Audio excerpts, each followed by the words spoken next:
My name is Tony Amatic. Can everybody hear me? Good. First of all, I want to thank the committee for asking me to share on behalf of Sponsorship Behind the Walls. It's an honor and a blessing to be here. I'm going to kind of introduce our panel, who we're going to have speaking today, and the positions that they hold. My name is D. I am the H&I Soledad Prison Coordinator for Northern California. We have Lupe B, who is the Northern California Spanish-speaking Sponsorship Behind the Wall Coordinator. We have Rigo M from Northern California Spanish-speaking area, who is currently sponsoring members behind the walls who speak Spanish. We have Gar W from the greater San Jose area, sponsoring members behind the wall in English. And we have Demetrius B from the San Francisco area, who is a sponsee who heard the message behind the walls and has been able to be found suitable and is now on the outside. And I'm going to quote him, living the dream. So I am currently the H&I coordinator for the state prison in our area, which is Soledad State Prison. My significant other is the Sponsorship Behind the Wall coordinator for the Women's Letter Program. That's Evelyn I. And both of us work together closely with Sponsorship Behind the Walls. During this workshop, I'm hoping that we can enlighten everyone on the different areas Sponsorship Behind the Walls has to offer.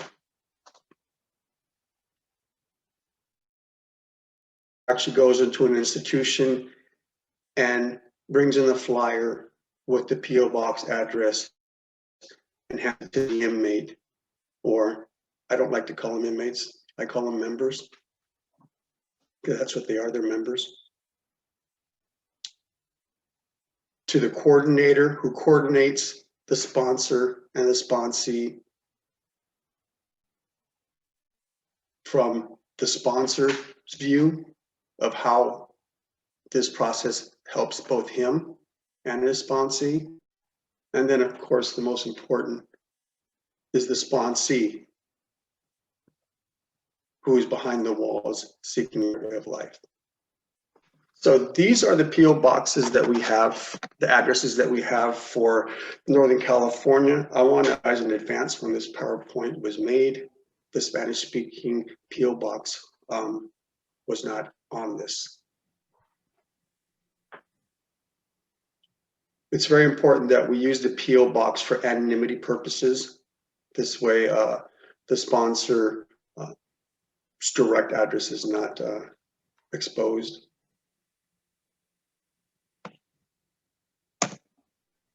And so these are the guidelines that Santa Cruz area uses in Sponsorship Behind the Walls. The one on the left is the guidelines for the sponsor.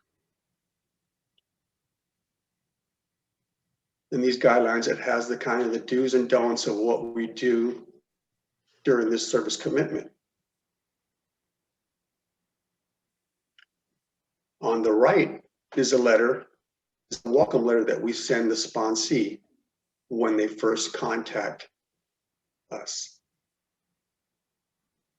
In this letter, it has a few questions for the sponsee to answer with an IP enclosed. The sponsee gets to respond back. Meanwhile, we are locating them a sponsor. All these sponsors are put on a spreadsheet, and for anonymity purposes, we always correspond through the P.O. box. When I say we use the P.O. box, there's one thing that is brought up quite often. How can I sponsor someone in an institution when I go into an institution? Well, this is the reason why we use the P.O. box. For example, At our institution, we have an annual speaker jam that is held behind the walls. And in that speaker jam, we have a sponsorship behind the walls workshop.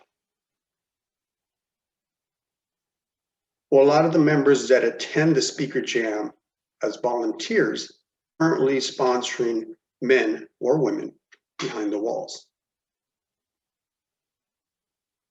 And their concerns are, I'm going to meet my sponsee face to face.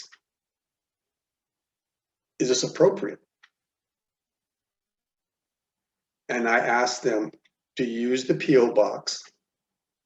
And do you introduce yourself as D and nothing more? You don't share pictures, nor do your address or your last name. So in return, you could be sitting.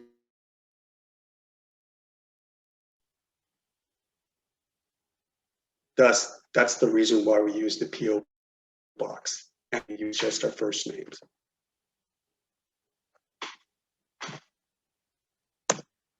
All right, so new sponsees are also put on the spreadsheet as well.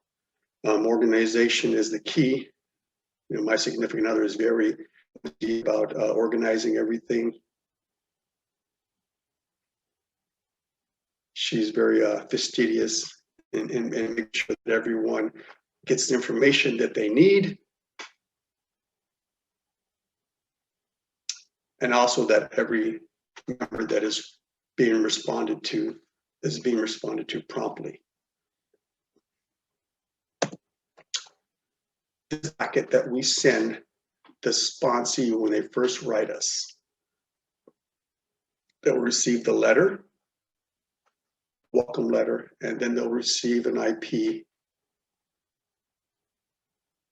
which they'll respond to, and then we'll get the available sponsor as they come up on the spreadsheet. When a new sponsee has been given a sponsor, that sponsor receives this letter stating that they have a new sponsee. The sponsee is already written once and has responded back with the questions and the IP. That is put in an envelope and then is sent to the sponsor with a self-addressed stamped envelope so that the sponsor is not burdened with the cost or accidentally puts their own address and sends it off to the institution. And then they're also encouraged to stay tuned for any sponsorship behind the wall 101 classes or workshops that we may be having in the near future.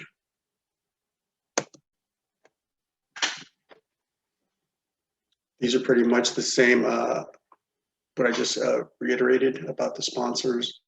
And these letters being exchanged back and forth. We do sometimes have to mail the letters a second time, so we put them in a separate envelope because we get letters from all around the country, not just in our local institution.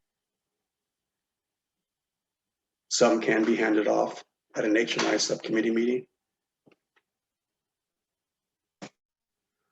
And if you have any questions about sponsorship behind the walls or would like to be a sponsor, please contact or don't hesitate to contact the Santa Cruz Sponsorship Behind the Walls. That is our email. Also, Monterey Sponsorship Behind the Wall email is on board. You can also contact us there. This information, the PowerPoint, PO boxes will be loaded up on drives. So if you would like to download that, that will be available for you.